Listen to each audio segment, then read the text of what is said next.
Hello, everyone, and welcome to our next DEY dialogue. My name is Denisha Jones, and I have the pleasure of serving as the Executive Director of Defending the Early Years. And today we're having a conversation with Dr. Katie Sloan at Oakland College or Oakland University? Oakland University. Oakland University in Metro Detroit. Good to know. So we're having a very interesting conversation that some people might say, why are you talking about this in early childhood? But I titled today's dialogue Challenging Fascism in Early Childhood Education and Care. And I want to talk about that with Katie because of a wonderful article she wrote and had published. I'm sorry, I had it open and now I can't remember the journal that it's published Oh, in. Here that's we go. okay. It's It's in contemporary yeah. issues. Yeah, contemporary issues in early childhood. So, my good friend Megan Madison posted on Instagram about this article, and I was like, and it's funny. I do still have access to some university, but as I pull away from academia, I feel like I'm going to lose access to research articles, and it's like the one superpower that I want to hold on to. But she had already gotten it. She wasn't asking for a copy because typically friends ask, and I find it for them. But she already talked about it, and she wanted to know if anyone read it. And so the article is called Mapping American Fascist Tendencies and Pedagogical Responsibility in Early Childhood Education. Right. And I was just blown away by the connections you made between fascism and early childhood. So I wanted to have you on as a guest and talk with you about it today. Thank you so much, Denisha. I'm really excited to be here. And I'm also so grateful for Megan and how she was sharing the work. So, yeah, lots of good. Yeah, that's such a great part of early childhood when I see posts like that and it gets me in. And Yeah. then Katie reminded me that we met briefly at the past RECE conference, Reconceptualizing Early Childhood Education in Chile, which I was there and I met a few Yeah. people and it takes me a multiple times of meeting someone to remember. So I'm glad Yeah, that you that's fair. remembered and that was great. So could you begin with what made you write about these two topics, right? Fascism and early childhood education. Sure. Um, let's see where to start. It's been kind of a journey. I first proposed this paper like about 2 years ago, and that was before I even knew that Donald Trump would be president. So I think that Mm, part is important in terms of like mhm, contextualizing the ways that I'm thinking about fascism, in this paper. And so I guess to start with the early childhood piece, I've always worked in early childhood spaces, like mostly in childcare and preschool spaces. And so for as long as I can remember, I've been like really critical of like what I would call like neoliberal trends in early childhood, mhm, kind of like mhm. this trickling down of all of this academic pressure and like the erosion of the access of play and like all of these threats to children's autonomy, I think. And so I had that early childhood background. As I like transitioned into higher ed, I was writing about like how those trends like harm children, their families, and also people who work in these spaces. Um, and so I had that whole like that sort of like stance of like being Mhm. critical of these trends. And Mhm. then um over the last few years, my own politic and kind of like critical consciousness were evolving.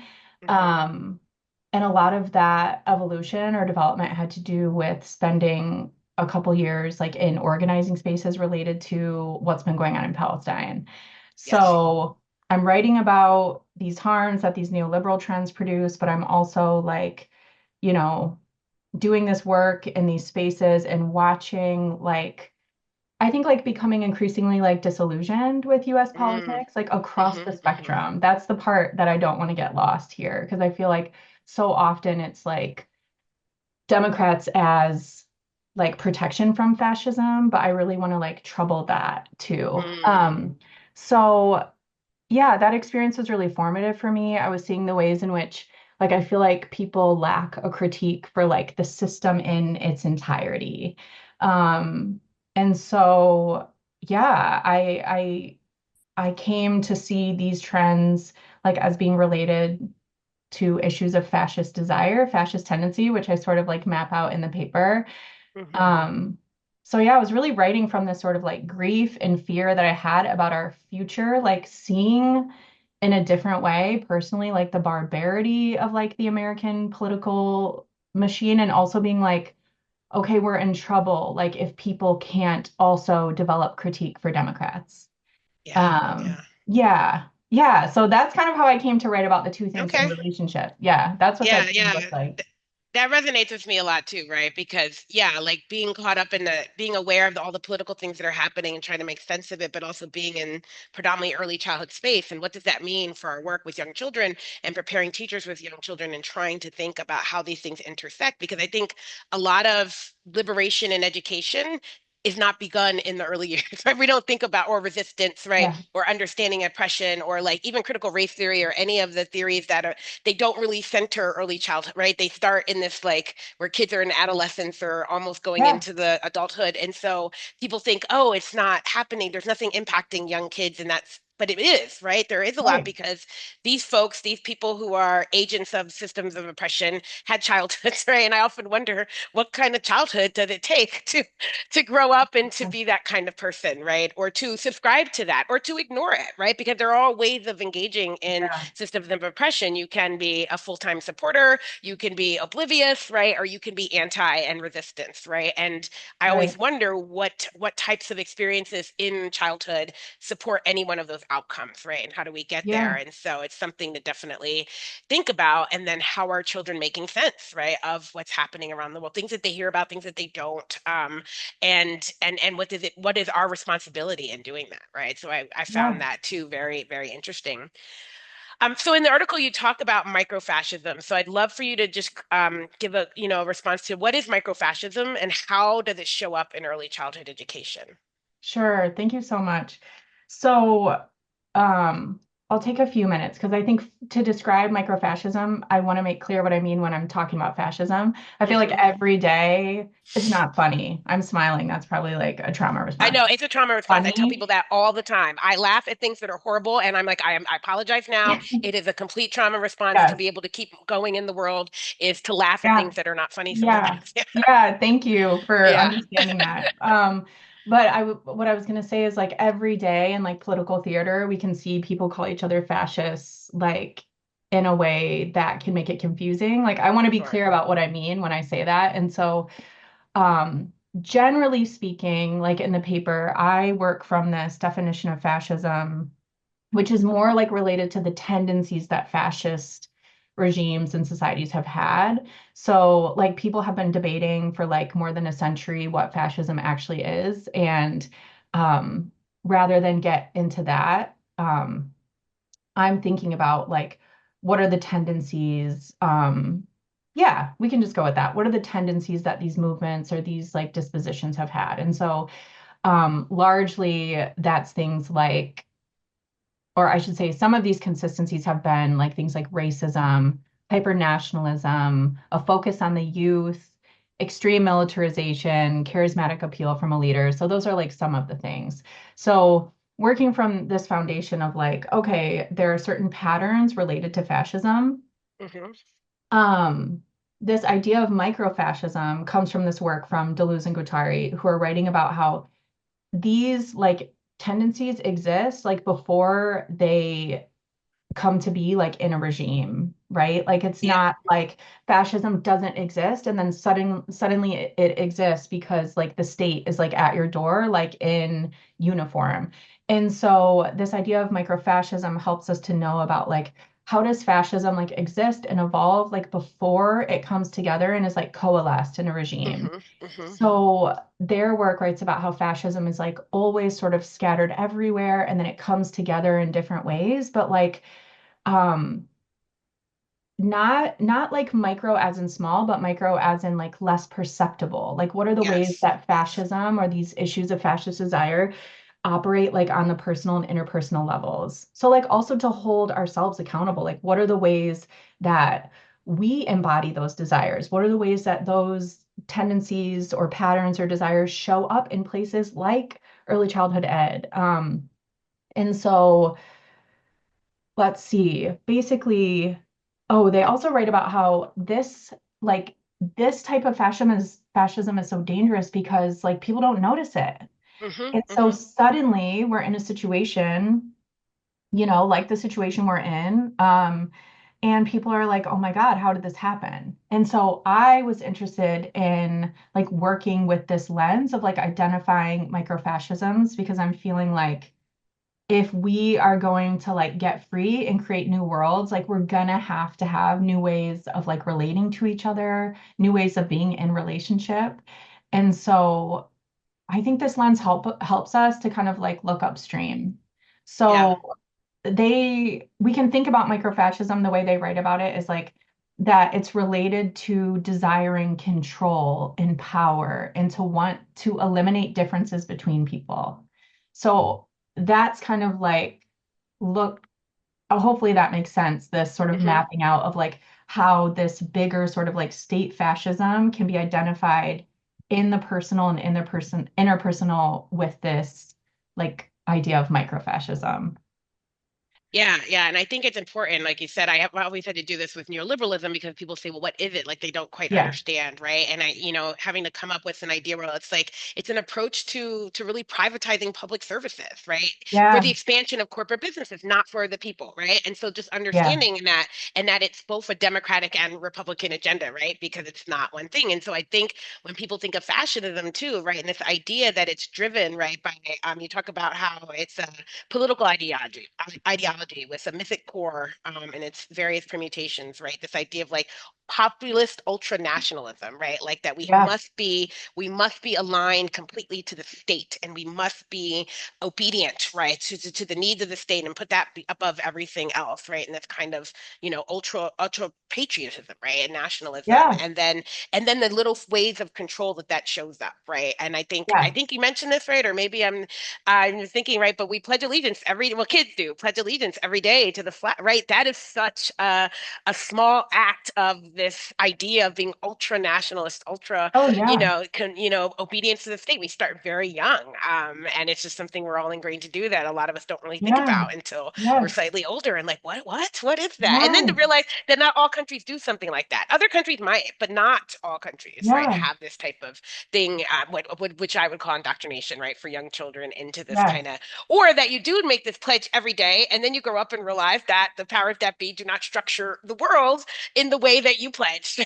Yeah. So there's Yeah. a couple of things, right? The fact that you're forced into it, but then the fact that it doesn't live up to the reality of, Yeah. right? And it's like, so it comes back and forth, right? Yeah. Yeah. So it's good to Yeah. start. And you do a good job in the article, I think, expanding on the definitions, all right, and really thinking about, well, then how does this tie back, right, to the Yes. early childhood piece? And I know there was talk about how they kind of permeate the bounds of ECE. There was also looking at like we said, the childhoods of some people who grew up to be fascist Mm, leaders, right? And yeah. like how does that show up in today's work as Yes. well too? And so I think that's an Yeah. important thing to look at. But it's like the idea of control, right? And children are looking for that in many ways, right? The need to take control in their life in a world where they don't have any control and they know this. Yeah. They don't have any power. And so they're always looking to claim power in different ways. I quoted the one part where you said that as people become increasingly disillusioned with the political apparatus, especially paired with increasing poverty, erosion of job security, housing, etc., their unmet needs and insecurities are weaponized towards the other. And I thought that was one of the most fascinating thing, right? And then Mm, it says, as they look to a leader to restore the realities of a better, albeit mythic time. I mean, that just encapsulates where we are. People are suffering under our current systems, right? Like so many people have lost their jobs. The price of everything is going through the roof. I fled to another country so I could yeah. get some peace, right? And let my dollar go further here than it Yeah. would somewhere else, right? Because I Yeah. couldn't imagine living in America and the same money and everything is just, everything is getting out of control. And so if you're feeling all of this, if you're feeling like you're losing the social safety net is gone and has been gone, right? But you're losing what you have been able to put together. I think that's the hardest thing is for people who are climbing their way out of poverty and climbing into a higher level of living. And then they realize how unstable that is, right? And it's Yeah. like you did all the work, you've gone to college, you've done all these things you're supposed to do, and you're not getting ahead when that's happening, right, there are the powers that be, the systems that are telling you blame this person, right? Oh, whose fault is it? Yeah, It's immigrants' fault. Oh, whose fault is it? It's trans people's fault. Oh, whose fault is it? It's everyone except the people who control the systems, right? yeah, And make things cost a lot of money and pay you less money, right? And that is, yeah, I think, the danger in what's happening, that we are ripe for picking of a fascist movement to erupt out of this, right? And we're seeing right. that today, and I think that's super important to point out. And it's just like I don't think Yeah. people pick up on that, right? And then what does that mean in terms of really young children, or what's that look like?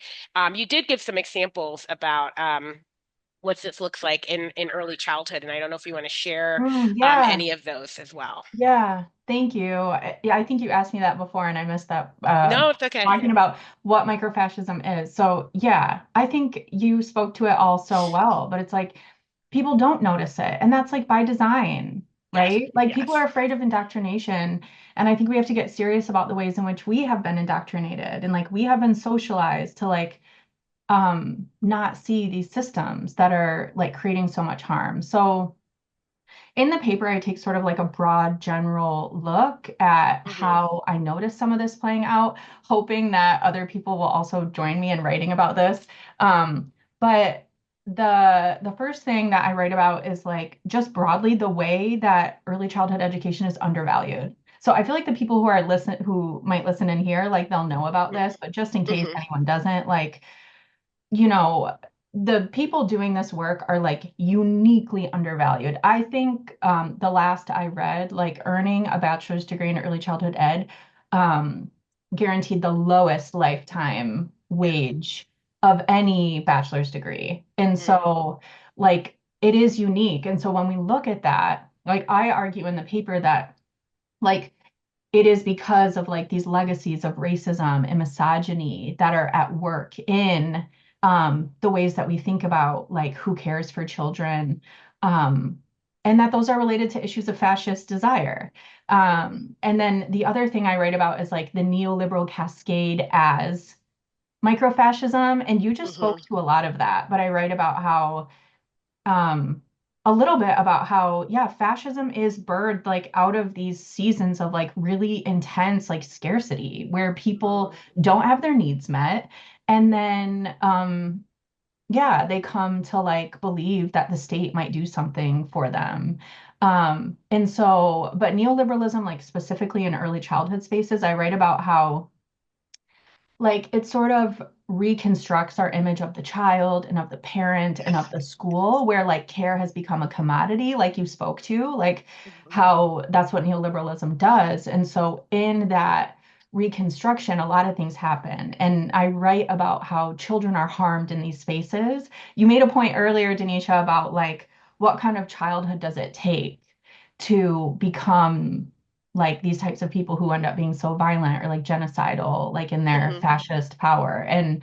I write about that a bit in the paper. And basically, what I do is share this work that came from like Adorno and some other colleagues who were folks who basically like escaped Nazism and then Hmm. in exile in the States were like, what was that? And like, how can we be sure that that doesn't happen again? And so they were like psychologists who did this different types of social science to look at that. And I think it's interesting. I don't know if you've heard about this, Denisha, but I don't really hear people talk about this that much, Hmm. this concept, and especially in early childhood, which is like people who have survived these fascist regimes of the past, like they wrote about the danger in socializing children in harmful ways and the danger in like rendering the child powerless. And they actually Hmm. write about how like when children's like bounds of autonomy are like violated, when they are rendered powerless, and then like in tandem, they're being socialized often in prejudicial ways, right? So like how these sort of like forces like aid in the development of what they called the authoritarian personality. Yeah. And so, I'm not a child psychologist, but I think it's important to like look to folks who wrote about this before to like Yeah. inform our work. Like they actually called for teachers to attend to these issues. Like Hmm. we have to be serious about, I know I'm like preaching to the choir with No, defense no, of it's leader good. tropes, but like we have to be more serious about the ways that we're treating children, not only because, oh, they might grow up to like be fascist, but like what do they deserve? What are they going without? What, Yeah, like, children need to learn to read like at earlier and earlier and earlier years, but like at what cost, yeah, right? Like yeah, these are just some of the things that I'm wondering about is like, yeah, like what might the relationships be between things like fascism and genocide and also like mistreating children? yeah, I absolutely. think it's important that we think about those. And then the last thing, which really should be the first thing, is like also like the ways, like before when I talked about how we think about fascist tendencies, one of which being like wanting to eliminate differences between people, like Hmm. surely the ways that like we pathologize or like diminish young children because they don't fit between these like very narrow white middle class parameters, like that is a whole nother type of cruelty. Yeah, So those are some of the things like yeah, I yeah. hope, yeah, I think there's so much that as a field we could be talking about, and I know people are, but I'm just interested in looking more at like how can we resist these things, which I know you're also interested in. Yeah. Yeah. Yeah, no, no, it's great. And I think those are really good examples, right? Like you talk about how the socialization of young children, right? Socialization around punishment, around market education being a market, about Mhm. children being consumers and producers of goods, right? And getting out of like the social connections that we build, right? But then I love the quote, and I think it's from someone named Lewis, who said, "Indeed, Hitler himself described the ideal fascist education as a harsh one where weakness must be stamped out. And in order to produce a violent, masterful, dauntless, cruel, younger generation with nothing weak and tender about it, right? So that's the idea that if you're going to full on believe in this, then you can't be soft, right? There cannot be any belief or care about the other, right? Because then you're not going to be able to Right, be this strong, tough, harsh person where everything right. is harsh. And then you say these histories then beg the question, what are the ways that children are experiencing manipulativeness, hardness, and coldness in schools today? And I think about that a lot because I see a lot of all the pressure that's on in early childhood, right? There's expansion of universal pre-K, like transitional kindergarten or TK in California and all. And the teachers come to me and are like so worried that at 4, the kids are already behind. Behind what? Like, what are we talking about here? They're 4, right? Unless they're suffering from an actual delay within one of their developmental domains, they're not behind just because they don't know their letters and sounds and numbers and their name. That's what being 4 is supposed to be. But there's so much pressure on educators, right? And they're coming, they don't want to hear me talk about let the kids play and that's the Right. experience they need. They want to know how to do their job and help these kids. And a lot of it comes from a good place, right? Where they're worried Yes. about these children who are already marginalized by race, class, Yes. immigrant status, all of these things. And they don't want to see them further marginalized, right? So they're taking on all these pressures. And then we're creating these experiences that, are more hard and cold, where kids are being told to, suck it up. No, there's no nap time anymore in kindergarten because you got work to Yes. do. Like, what are we talking Yes. about, right? All this Yes. preparation for a future that is cold and harsh is Yes. making early childhood cold and harsh in some ways. Not always, because we see young children and we try and Right. change it, but it's not like it's changing, right? It's moving, I would say, closer to that cold harshness. Oh In a yeah. lot of early childhood spaces, and it's like a combination of the fear and those sorts of things as well. And so, Yeah. yeah, I just find all of that to be really important. And then the other thing is, looking at the history, you talked about the folks who survived Nazi Germany and they came out of this fascist place and you're looking what happened. If you know the story of Reggio Emilia, you understand that that was created in that same vein. You're looking around at the total destruction of northern Italy through a war by fascists. Your whole country went full fascist. And you're thinking, how do we prevent this from happening Right. again? And the folks in Reggio were like, we need to create preschools, early childhood spaces that really attune to the developing child in ways that see them as capable and confident and empowered so that they never ever succumb to this belief again Right, in a fascist world, right? And that's where that whole thing came from. And people don't always make the connection if you don't know the history, but that's right, where they came together and said, we're going to create these preschools. It was a response to never again become a country that succumbs to fascism, right? Through early right. childhood. I mean, that is so powerful, right? That is what we're Yes. talking about, right? How do we I do that? I think it is. And I think it's like we have a lot of like if we look to histories of resistance, like there's a Mhm. lot that we can learn and there's a lot that we can do. Like we're socialized to think that like this is the only way. This is not the only way. Yes, And like what are yes. we careening toward? Like what else do we deserve? What how do we pivot away from this? Mhm. You said something that oh, you talked about the teachers that you talk with who are like having really are being burdened by all Mhm. of these like you know these stressors of like the neoliberal cascade, which is like, oh my God, my kids are behind. I have to do more. Like, and teachers are also, I've been having conversations with lots of teachers here talking about like the behaviors are bigger than ever before and the expectations are higher than ever before. Like they're going through it. Mhm. And one of Yeah. the things that Deleuze and Guattari also talk about, which I don't think I mentioned in this paper, is um, that these fascist like desires are most dangerous when they produce disgust for one another. And I Mm. actually think Mm. right there is like what you're describing. I've been thinking about this myself. Like, I actually think that we've put teachers and children and families in such an impossible situation that people are developing disgust for one another. It's like when you have 20 children in your care, they're fighting each other, you're underpaid, you're in poverty, you're going home to try to give your own kids a bath, like you're going through it. Like, of course, you're going to become irritated with the child who can't get it together and get on task. Like that happens sometimes, right? But Mhm. like that is a production of fascist desire when we come to like have disdain for one another. Yeah. And Yeah. I'm like, God, like, yeah, I'm really grateful that people want to talk about this stuff because it's like there's so much that we can do. There's so much potential. And that's the part that I think is exciting is that teachers are refusing some of this stuff and they Yeah. are like Yeah. shutting the door and playing with their kids. And so that's the stuff that like inspires me is like how can we like yeah cultivate more forms of resistance so that we can honor children and ourselves like our Yes. own humanity is also diminished in mistreating children right Yeah.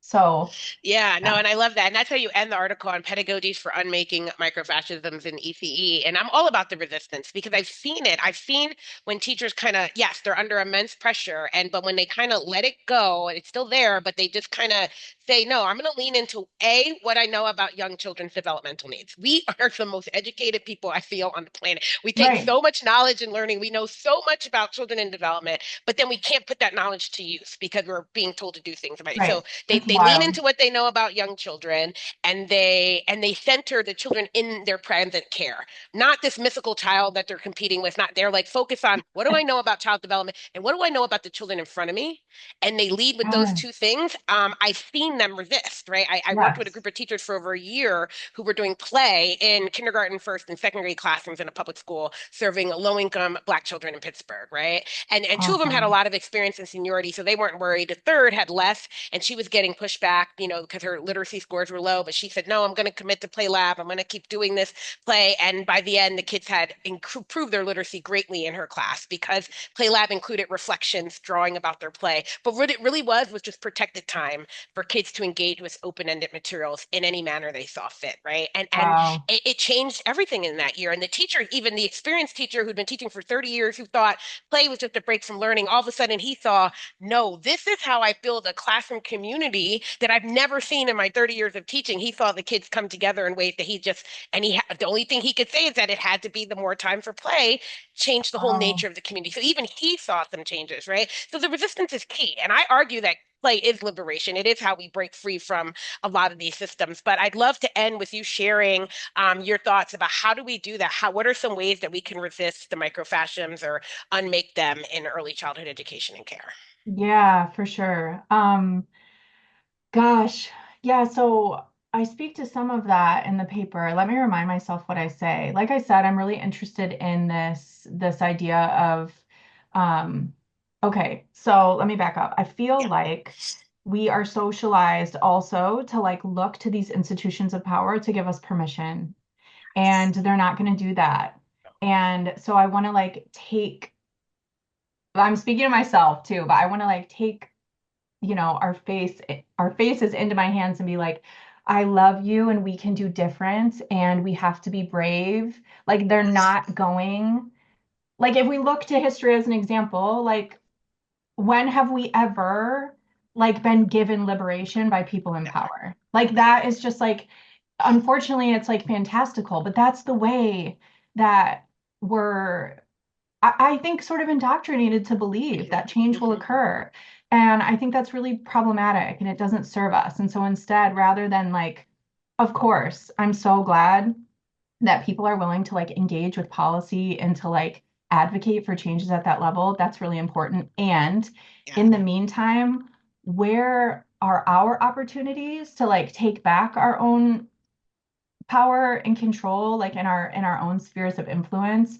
Um, to be able to mitigate some of these harms in the meantime, right? Like we don't want to train, like I work in teacher education. We don't want to train up future teachers who are like, well, I have to do what they say, right? Yeah. Yeah. Like I love how you just said that idea of the mythical child. I think there's a lot there, Denisha. I actually Hmm. hadn't thought about it in that way. Um, like we need to train up teachers, I think, who are principled, who Hmm. know like what's important to them, what they're committed to, so that when they receive mandates that are misaligned with what's best for children and families, that they refuse to do that work. And so Yeah. whether or not they have, the social or I don't know, economic capital to like outright tell someone I'm not doing that or not, but Hmm. that they can find ways to resist. I Yes. think that's really important. And I've been reading about like the ways that like so much resistance has happened like in those covert ways. Like Yes. if millions of people just refuse and subtly in their own spaces don't do certain things, that comes together to be like huge amounts of resistance. And so I'm Yeah. really interested in like, how do we get more serious? How do we get more brave? How do we develop our like politics to be able to see things like fascism, even when the Democrats do it? Like people don't Hmm. want to hear that, but like Yeah. we are not going to get free from just like rocking the vote and doing nothing else. Not to say that that might not be important, but like we have to think in more creative ways. So to answer your question, I also put out a call for like academics, but I think this is really important for all people is like Hmm. who is organizing in your community and how can you get plugged in? Like how can we get plugged into like grassroots movement building? What are the rules that we can break? What are the ways that we can try to protect people from harm using the power that we have? I don't know if that totally answers No, the that's great. question. Those Yeah. are the things Yeah. And I'm I love, thinking about. yeah, no, it's wonderful. You talk about like just questioning too, like where you see where are desires for power and for hierarchy located ACE. Just questioning, right? Because I think for me, when I talk about play as pedagogy, a lot of it, you have to first identify your resistance to children's play because it is there, right? I think the Yes. lady who trained me on it, she called them your edges. When children's play Ooh, pushes up on your edges and makes you uncomfortable. And so I wow. start that conversation. What about children's play makes you uncomfortable, right? Because for me, it's when kids do exclusionary play. You can't play with me, right? Like it just triggers Mm, everything in my childhood of me being alone because I was not included yeah. in play sometimes, right? So when I hear that, it's going to trigger me and I have to like, I might want to stop the play instead of saying something else, right? And, and so Yeah. you have to recognize those triggers and those boundaries, right? And so where does the desire for power and hierarchy, like you said, when you're stressed, right? I have a friend who's an awesome family child care provider in upstate New York, right? And she talks about, when you're stressed, if you give into it, then it's like, no, we're not going outside because it takes an Right. hour to put on our snow I, gears and get it. But you got to let that go because that's the process of learning. The time yes. spent getting dressed in the snow gear and taking it off is a part of care in education. It's a routine that's important, but you want to get through it so fast, right? And if you get Yes. stressed about it, then you're less likely to go out and do it because, but you have to lean into that and say, even though this time is chaotic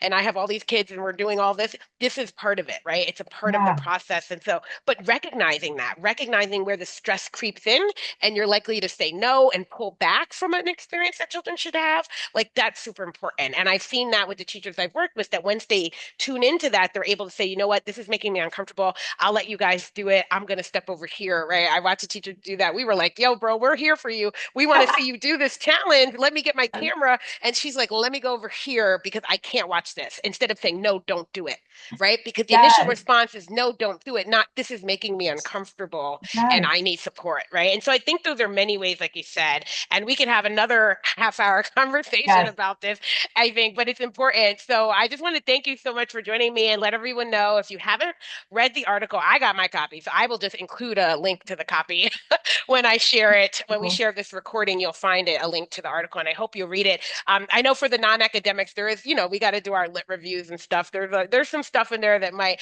but keep reading. Get to the part where we're talking exclusively about ECEC. I love that part because I was like, ooh, I'm like looking up new people to read and to cite Yeah. in my own work. But there is that academic part, but there's a lot of ECE part too that's really helpful, and some things to talk about. You talk about school readiness, which I think that's one of the things we're taking on nationally at Defending the Early Years, reclaiming readiness because it is I think one of the biggest factors causing so much discord in early childhood. And I tell teachers this all the time that this is the hill I'm willing to die on.